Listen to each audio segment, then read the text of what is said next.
দল সংগঠনে উজনি অসমত মিয়াখেদা অভিযান আৰম্ভ কৰিছে। স্পষ্ট প্ৰমাণ হৈ গৈছে যে অসমৰ এই ফেচিষ্ট হিন্দু মুছলমানৰ ৰাজনীতি কৰা এক হিটলাৰ হিমন্ত বিশ্ব শৰ্মাই একাংশ দল সংগঠনক বিভিন্ন প্ৰলোভন দি টকা পইচাৰ লোভ দেখুৱাই মিয়াখেদা অভিযানত লিপ্ত কৰাইছে আৰু অসমখনক অগ্নিগড় বা এক সাম্প্ৰদায়িক সংঘৰ্ষ লগাই অসমখনক জ্বলাই তোলাৰ কাৰণে এক পৰিকল্পনাই হিমন্ত বিশ্ব শৰ্মাই যুগুত কৰিছে আৰু ২৬ৰ বৈতৰণি হিন্দু মুছলমানৰ ৰাজনীতিৰে পাৰ কৰাৰ কাৰণে এক কুটিল ষড়যন্ত্ৰ তেওঁ ৰচনা কৰিছে আৰু একাংশ দল সংগঠন তেওঁ নিয়োগ কৰিছে যাতে উজনি অসমৰ পৰা মিয়াক মাৰি কাটি তেওঁলোকে খেদি পঠাব পাৰে, সন্দেহযুক্ত বাংলাদেশী বুলি কৈ অত্যাচাৰ কৰিব পাৰে।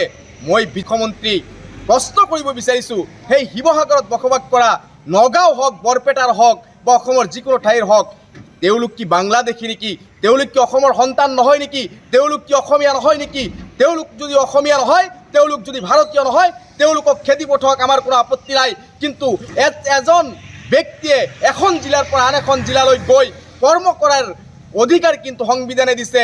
ভাৰতৰ প্ৰতিটো ৰাজ্যত গৈ, প্ৰতিখন জিলাত গৈ বিভিন্ন মানুহে কৰ্মত নিয়োগ হ'ব পাৰে, এয়া সংবিধানে আমাৰ অধিকাৰ দিছে।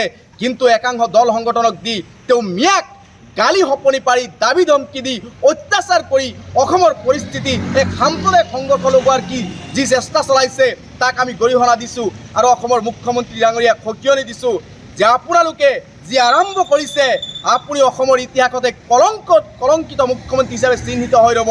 আপুনি হিন্দু মুছলমানৰ ৰাজনীতি কৰে, আপুনি সংবিধানৰ শপত খাই অসমৰ মুখ্যমন্ত্ৰীৰ দায়িত্ব গ্ৰহণ কৰিছে। অসমত বসবাস কৰা সকলো জাতি জনগোষ্ঠীৰ মানুহ আপুনি সমান চকুৰে চাব লাগিব। সেইটো নকৰি আপুনি কোন হিন্দু কোন মুছলমান এটা জাতিক আপুনি টাৰ্গেট কৰি এই অত্যাচাৰবোৰ আৰম্ভ কৰিছে, হকে বিহকে উচ্ছেদ কৰিছে। মেদিপট্টাৰ মাটিতো মানুহ থাকিব দিয়া নাই। এইবোৰ অত্যাচাৰ বন্ধ কৰিব লাগে আৰু অসমৰ একাংশ দল সংগঠনক মই অনুৰোধ জনাইছোঁ যে আপোনালোকে এই ফেচিষ্ট বিজেপি আৰু হিমন্ত বিশ্ব শৰ্মাৰ চুতলপিত ভুল নাযাব। আপোনালোকক ব্যৱহাৰ কৰি এই মিয়াখেদা অভিযানত নমাই অসমক এক পুনৰ অসমখনক থান কৰি এক মেৰুবিভাজন ৰাজনীতি কৰি অগ্নিগৰ্ভ পৰিস্থিতিৰ বিজেপিয়ে চক্ৰান্ত চলাইছে। সেই চক্ৰান্তত অসমৰ জাতীয় দল সংগঠন যাতে কোনেও ভৰি নিদিয়ে আৰু কোনোবাই যদি অৰ্থৰ লোভত ভৰি দিছে তেওঁকো মই আহ্বান জনাইছোঁ যে অসমখন শান্তিৰ স্বাৰ্থত এইবোৰ কাম আপোনালোকে বন্ধ কৰক।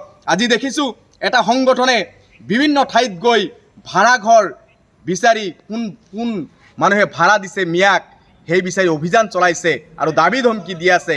এইবোৰ কাণ্ড কাৰখানা বন্ধ কৰক আৰু সেইবোৰ দল সংগঠনক মই প্ৰশ্ন উত্থাপন কৰিছোঁ যে আপোনাৰ যদি অসমৰ জাতীয় সংগঠন হয়, আপোনালোকে যদি অসমক ভাল পায়, তেনেহ'লে অসমক এই বিজেপিৰ যে অত্যাচাৰ, বিজেপিৰ অসমৰ মুখ্যমন্ত্ৰীৰ ঘৈণীয়েকৰ যে সম্পত্তিৰ পাহাৰ গঢ়িছে, অসমৰ মন্ত্ৰীবিলাকে যে গৰু চুৰি কৰি খাই আছে, অসমৰ মন্ত্ৰীসকলে যে সম্পত্তিৰ পাহাৰ গঢ়িছে, হিমন্ত বিশ্ব শৰ্মাৰ ঘৈণীয়েক ৰিণিকী ভূঞাই যে য'তে ত'তে মাটি কিনি আছে, অসমৰ মাটি, থলুৱাৰ মাটি, খিলঞ্জীয়াৰ মাটি যে আদানী আম্বানীক বিক্ৰী কৰি আছে, সেইবোৰ প্ৰশ্ন আপোনালোকে কেলেই নতলে?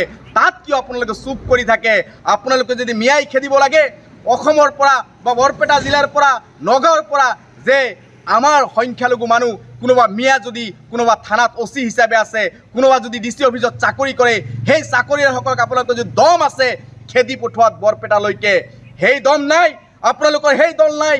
আপোনালোকে সংগঠন চলাব আহিছে, আপোনালোকে সাধাৰণ শ্ৰমিক, কোনোবা ঠেলাৱালা, কোনোবা ডেম্পত কাম কৰা ব্যক্তিক গৈ আপুনি দম দেখুৱাব আছে।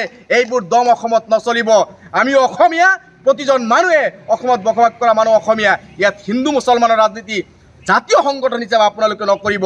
গতিকে আপোনালোকক শেষৰ বাৰৰ কাৰণে অনুৰোধ জনাইছোঁ, অসমখন যিহেতু আমাৰ অসম, এইখন অসমক যিহেতু আমি সকলোৱে ভাল পাওঁ, জাতীয় দল সংগঠন আপোনালোকেও ভাল পায়, অসমখনৰ পৰিস্থিতি যাতে কোনো পৰ্যায় সাম্প্ৰদায়িক সংঘৰ্ষলৈ ৰূপান্তৰিত নহয়, অসমখন যাতে অগ্নিগৰ্ভ পৰিস্থিতি নহয়, আপোনালোকে চুতলপিত কাম কৰা বন্ধ কৰক।